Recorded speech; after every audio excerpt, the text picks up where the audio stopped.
हम जानते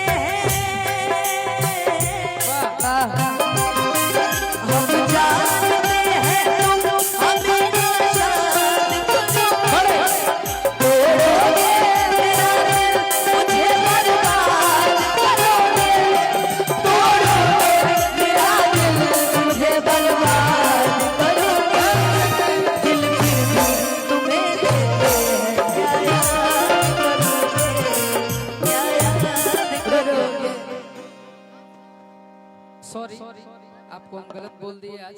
हम आज तक मंच पे कभी नहीं बोले। देखो मैंने हमेशा तुम्हारा साथ ही निभाया है। अरे पगली का हो गया अरे कि छोड़ेंगे ना हम तेरा साथ साथी मरते दम छोड़ेंगे ना हम तेरा साथ साथी मरते दम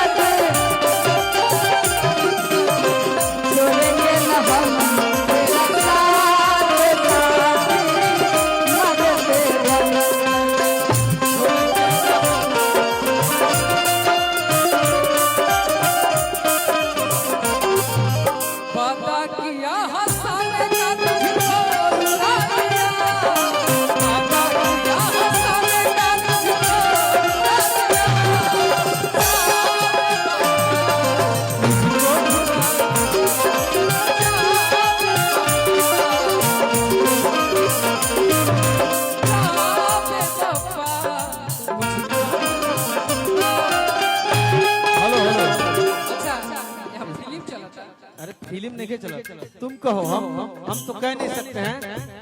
सब बतिया तुमको चाहा था तुमको चाहेंगे वादे जो किए वो निभाएंगे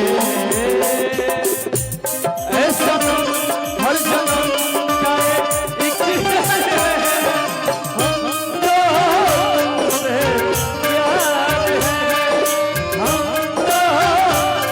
हेलो फिर से कहो यही बात कहो। अनुपमा इस पूरे ब्रह्मांड में सिर्फ तुम्हारा सिवा आज तक बिक्कू किसी और का बात नहीं माना है और वो आजीवन मानूंगा। चाचा उधर बैठे हैं, आशीर्वाद दूर से केहू के रोआवल ना। दूसरी बात कि आपकी आंख में आंसू ठीक नहीं लगता। तुम मर्द हो हनु नहीं, हमें बुरा इस बात का लग गया, हमने आज तक कभी तुम्हारा साथ नहीं छोड़ा है। चाहे वो इनके पहले वाला कार्यक्रम हो, सब चले गए थे, लेकिन हम तुम्हारे लिए हर जगह खड़े रहते हैं। तो तुम ऐसा कैसे बोल दिए कि बनाने में जिसको जमाने लगे हैं, सिखा तो तुम हमको रहे हो ना। अरे तमंचे पर कहानी हाँ यही से सुनाई देनी है। जा अरे आदू बदरू से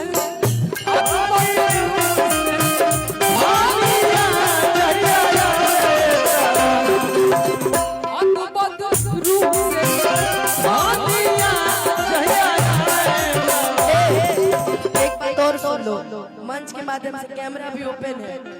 तुमसे मेरा शादी हो